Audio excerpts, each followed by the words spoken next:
I met my wife's father for the first time only the day before the wedding. Other than our mutual love for his daughter, we had almost nothing in common. He was a hard-ass former federal who grew up in Los Cabos, and I was a 22-year-old English major from the burbs. He'd been shot twice taking down members of the cartel, and I was a backup vocalist in an a cappella cover band. Needless to say, we didn't exactly hit it off. I had, of course, wanted to meet him earlier and on different terms. But a certain beautiful accident accelerated my and Maria's relationship timeline, and it seemed like a good idea to have the wedding before she started to show.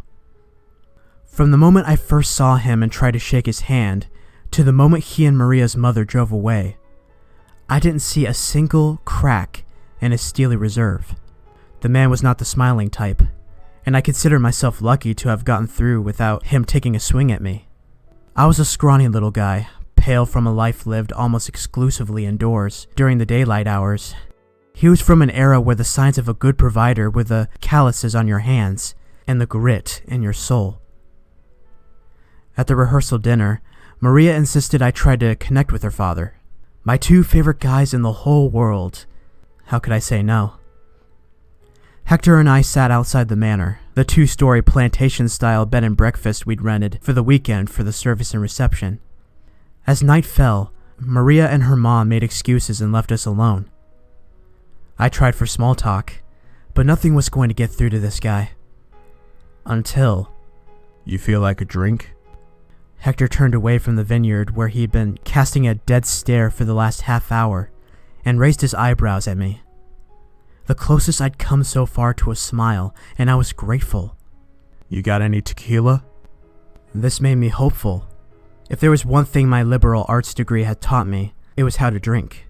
I found a bottle and a couple double-shot glasses and poured the first round. Hector gave me a disapproving look when I pulled out the limes and salt, so I put them away and pretended I had never brought them out in the first place. We took our drinks and Hector loosened up. Or maybe it was just me, becoming less aware of his unbearable scrutiny. He let a few things slip, not exactly secrets at first, more unspoken realities that we had yet to acknowledge. You know, I don't see how an English degree is going to provide for Maria. He poured the next shots. This place is too fancy for me. Those fields look like they're just here for show. He poured the next shots. It's really not your fault you're the way you are, but this country is weak. It makes weak people, and I want more for my Maria and our grandkids. He poured the next shots. This guy wasn't slowing down for showing any signs of needing a break. And before I knew it, it was 2 a.m. and I was hammered worse than at my bachelor party. Kid, let me tell you something. I've been shot, stabbed, everything but killed, and I'm better for all of it. But you ain't worked a day in your damn life. He pulled down his shirt to show an old faded scar on his collarbone. I got this from a shithead in Los Cabos. He took a knife to me. When I got the upper hand, he begged for his life. I could still see that pathetic little worm begging. But I put that same knife into his gut and twisted. That's what it means to be a man. I made the world a better place. But look at you. You can't even handle your booze like a man. I considered for a split second lecturing the old fossil on the effects of toxic masculinity, but instead I threw up in the rose bushes. We didn't speak of anything again until after the wedding. Maria asked how it went, and I lied and said, "Good, I think we're starting to bond." I was a little hungover for the wedding, but other than that, the ceremony was beautiful. Half a year later, little Brianna came into this world, which meant that Maria's parents would once again be coming to visit. I surprised my wife by insisting this time around that Hector and I spend at least one night together, bonding time for the guys. I splurged for the whole thing, surprising her with a couple of weekend passes to a fancy spa/daycare for new mothers that I found on Groupon. Say what you will about Los Angeles, but I love how capitalism caters to the specific. I dropped off Maria, her mom, and Brianna off at the front doors of the spa and told them to have fun and relax. Maria told me not to let her dad get too far into my head. He knows how to hit you where it hurts. Remember that I love you both, and all I want is for you two to get along. Those were the words floating around in my head as I drove back to our house, where Hector would be waiting for me. The final words of my adoring love, asking me to do whatever necessary to make peace with the man who raised her. Hector was waiting in our den with a bottle of tequila. He was sitting in the recliner, my seat, with an actual honest-to-goodness smirk on his face. Ready for round 2? He asked, waving the bottle of bottom-shelf liquor at me. I laughed and said, "Actually, I thought we could start the night off a little differently." Don't be a pussy. Let's take a shot first. Then we'll do whatever mamsy-pamsy kumbaya bullshit you got planned for this weekend. But I ain't talking about feelings. I ain't gonna hug it out or call you son. Whoa, whoa, whoa, I said, holding out my hands for him to stop. I think you've got the wrong idea about why I asked to spend the weekend with you. I don't care why you did it. Nothing you can say will make me change my mind. You're not good enough for my daughter. So why don't I go to the bar for the weekend? And you can go to your room and draw or whatever it is you do. I relaxed and let out a laugh. Can I be real with you for a second? He made no reaction, which I took to mean yes. I'm not stupid. I know you really don't like me, and that's okay. But for Maria's sake, I want us to at least be on speaking terms. This constant nagging is fine, but not when she's around. When she's here, can you at least pretend you don't hate me? He opened the bottle and poured a shot for myself, threw it back and said, I don't hate you. No more than I'd hate a stray dog pissing on my car. You aren't worth hating. You annoy me. Wow, Maria was right. He certainly had a way with words. I want to propose something, I said. Let me show you what it is I do. If you still don't think I can provide for Maria after that, we don't ever need to speak again. Hell, I'll even open you a tab at any LA bar you want. Sound like a deal? He shrugged. I want you to see my studio. I walked towards the door leading downstairs into the basement. A second later, I heard him stand up and follow. Good, I thought. He's going to at least give it a shot. He followed me downstairs to a place where I rarely let other people see. This was my studio. Half-completed canvases adorned the walls. Some of the work was commissioned pieces for local companies, logos and commercial work. It paid the bills. Some of the paintings were passion projects, images of dreams or scenes from my own imagination. An 8x3 canvas was propped against one wall, a piece I'd been working on for 2 years now. An otherworldly landscape dominated by mushrooms and trees in the moonlight, called Mysterium. I won't bore you with the details, but I will tell you this. Hector was not impressed. You're saying people actually pay you for this shit? Some of it. He looked all around, nodded, then said, Okay, I think I've seen enough. Let's find that bar, huh? But I ignored him, walking over to Mysterium. The purple had dried too bold. I'd need to add another coat to make the other colors pop right. Do you know who Lucas Cadiz was?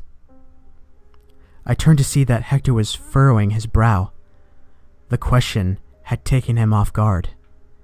He recognized the name, and I knew he would. Yeah? Cadiz was a drug runner for the cartel in the 80s, before you were born. A real asshole. Went down in a firefight in Mexico. They filled him with so much lead his corpse was more metal than meat. What do you know about him? Well, I said, here's a fun fact. This home you're standing in right now used to belong to Lucas Cadiz. What?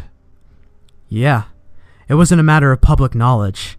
I really had to do my research to find out. But Cadiz made frequent stops here, used this place as sort of a hideout. Really, it was more of his warehouse. He hid drugs down here, in a secret room behind his false wall. That's why I picked this home to buy. Alright, man, you're starting to freak me out. Let's go upstairs already. But you haven't seen my artwork yet. I pulled back the canvas and placed it gently against another wall.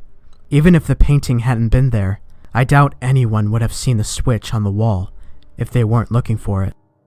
It even took me almost a week to find Cadiz's secret room, hidden down here, not on the official floor plan. A secret space, one that I could keep all to myself, one where I could do my work in privacy. I pressed a latch to open the door. Then I took a step inside, confident that Hector would follow. I heard him gasp and felt a slight sense of accomplishment when he saw what was on the other side.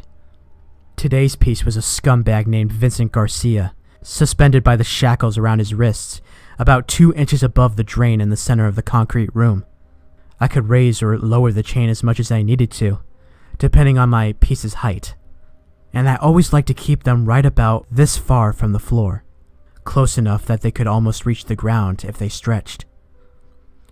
His mouth was taped shut, and his eyes went wide open, and I knew there would be fear when he saw me again. But when he saw Hector, there was suddenly something else, an understanding, like all hope was lost. He was a special piece. Took me a long time to track him down, but I knew that this needed to be perfect for Hector, and this was the only one that would do. Vincent was a lowlife, a monster. He'd kill the children of his enemies and made their parents watch. He'd gone decades without getting caught, and 15 years ago, he shot a federal named Hector in the stomach and left him for dead. Vincent was the one that got away, and when Hector saw him, I could suddenly feel the energy in the room transform. After a few long, glorious, painfully powerful seconds, Hector found the words. What the fuck is this? Do you like it? I asked. I made this all for you. You'll find a series of tools in the box at your feet. You can use anything you want, or I can go and get you something else. He looked at me with horror, or amazement, or something else entirely. What are you? I'm a killer, Hector. And I'm an artist with a very special talent. I could track down the worst of the worst. And when your Maria sleeps peacefully upstairs, I give the bad men of this world what they deserve. I prefer pieces like this one. I tapped Vincent on the head, prompting him to shake and fight, but he was far too weak to really do much. The child murderers. Not a whole lot of people more deserving of what I do than this lot. But every now and then I get to mix it up. Like right after I bought this house, when some of Cardiz's men came around looking for the smuggler's secret stash. It took 4 days for the last one to die.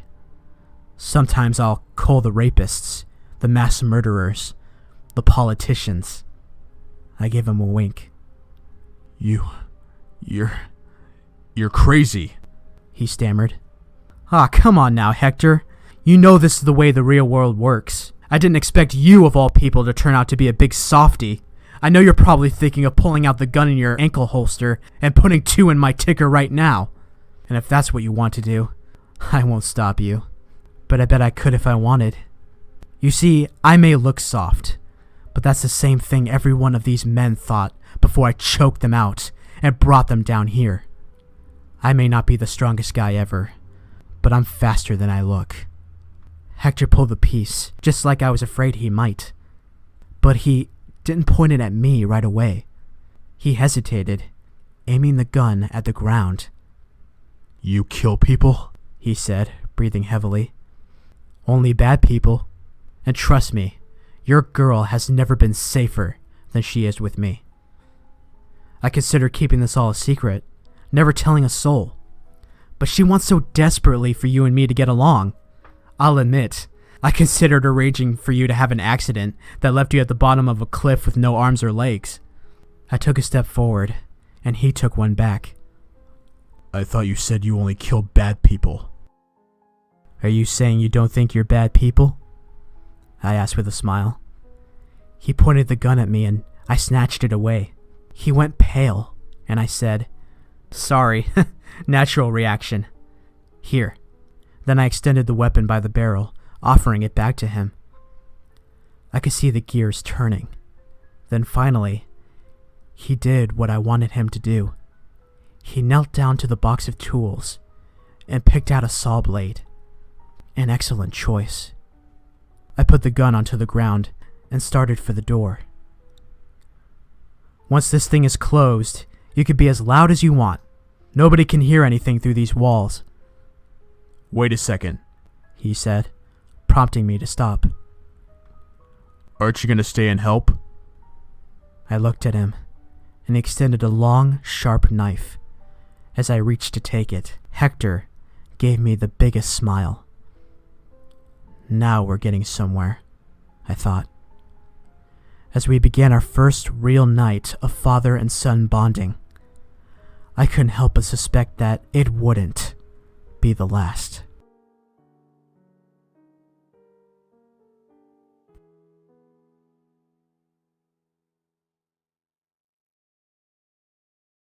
Thank you all so much for listening to tonight's story.